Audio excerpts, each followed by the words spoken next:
Hey everyone, it's Lexie. So in today's video I'll be sharing with you the 2022 bookish releases that I am most excited about. And so basically this video is going to cover everything kind of up until halfway point. So basically till the end of June for 2022, and then I'll have like a part 2 version for the second half of the year. But I feel like these are the books that I am most excited about. I feel like when people do these videos they always list off like hundreds and basically every release, and I feel it's like you can't not be like, I feel like you're not excited for every single one. And so for this one, these are the ones that I definitely am most excited about. There's mostly, I feel like one of them will already be out by the one or two of them may already be out by then, but most of these kind of come out, are kind of like spread out too, which is really nice.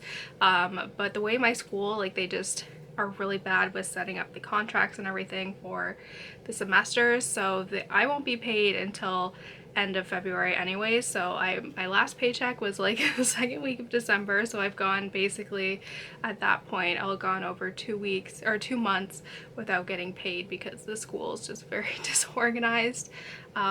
So yeah, I won't be indulging in a lot of these because, like I said, I haven't been paid for a while, but nevertheless I still can be very excited about these releases and, you know, can add them to my wish list and all that fun stuff. So that was kind of a weird tangent, but without further ado, let's get started. So starting up, we first have House of Sky and Breath by Sarah J. Maas, and this is the second book in the Crescent City series by Sarah J. Maas. And so I did pre-order this like back in October, so I already, you know, put the money down on this one.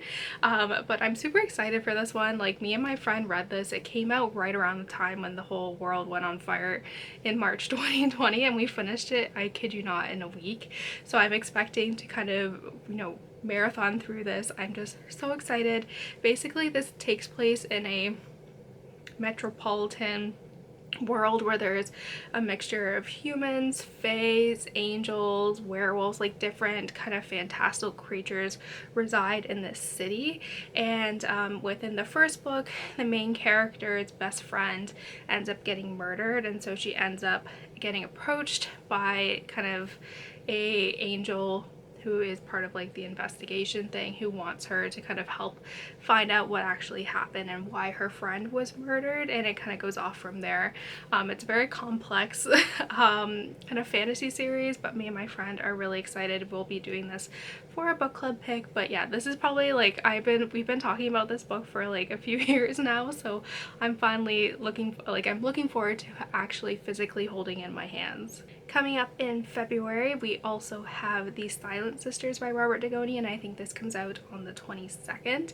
And this is the third installment to his kind of like spy thriller series. And so it follows this, I think his name's Charles Jenkins, and basically he is a former spy who ends up getting approached by his former director to kind of look into what are known as the eighth sister, or like spies that were kind of brought into Russia that are finally, that have, you know, there's someone who's telling the Russian government who these spies are, and they're killing these women, and he gets involved with that. But I don't really want to know too much, especially if it's a crime series that I'm already kind of reading. I don't want to know too much about the plot, but I feel like this one, like, the author does a really fantastic job of the game of cat and mouse, and you getting both kind of the chase. Like, I felt like my heart was pounding with some of these scenes, because if they're chasing and you know the time is ticking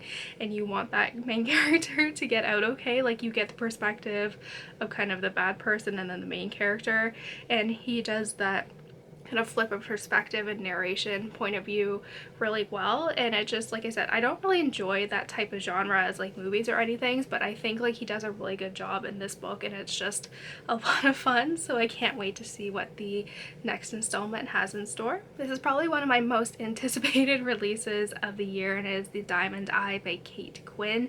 Again, this is one that I don't want to know anything about, so if you want to go and, you know, pick them up, like you can read the synopsis online, but I'm trying to shield myself from not knowing too much about this plot because, like I said, I'm such a big fan of this author, and so I cannot wait to see what else she has in store. So I've read 3 of her books. I've read The Alice Network, The Rose Code, and The Huntress, and she always does a good job at, like, they mostly focus around World War II, World War I era, and I think this one involves something with like spy in Russia, and that's all I want to say. Like, it's a historical fiction, and this author does a really good job at kind of, you know, integrating different point of views and kind of jumping around in time, and I feel like she does that in a really interesting way. And I hope I'm not doing a bad job at like selling this, but I think, like I said, I want to shield myself from the synopsis, because especially for these, like for authors that I know, like I just like to dive in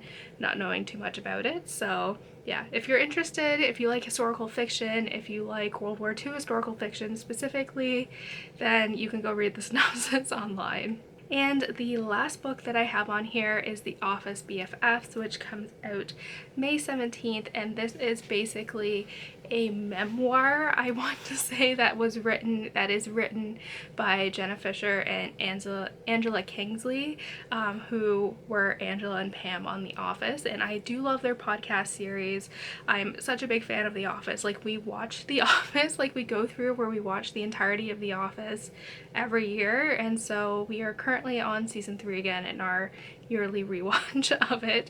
But I love that show so much, and I just cannot wait to see what else they have in store. I don't know, again, if they're going to be talking about The Office and their friendship and kind of just behind the scenes stuff as well that you get in the podcast. And so I cannot wait to see what this one, like I said, I love The Office, I love Office content, and I think this one will be a lot of fun, especially, like I said, because The Office is so much, like, plays such an important part in our lives, that it'll be interesting to read kind of the perspective of people who actually went through and made it, like what their perspective was throughout the whole thing. I think that sounds interesting. I do, for Christmas, my brother got me, I'm looking at here, the like Welcome to Dunder Mifflin like Office Ultimate Guide that was written in part by the person who plays Kevin from The Office. So like I said, I do love my Office content, and so yeah, like I said, I'm excited for this one. That's it, guys. I hope you guys enjoyed this video. Let me know in the comments below what some of the kind of newer releases that you're excited about and all of that fun stuff. So yeah, thank you guys so much for watching. Don't forget to give this video a thumbs up, and I will see you guys next time. Bye, guys.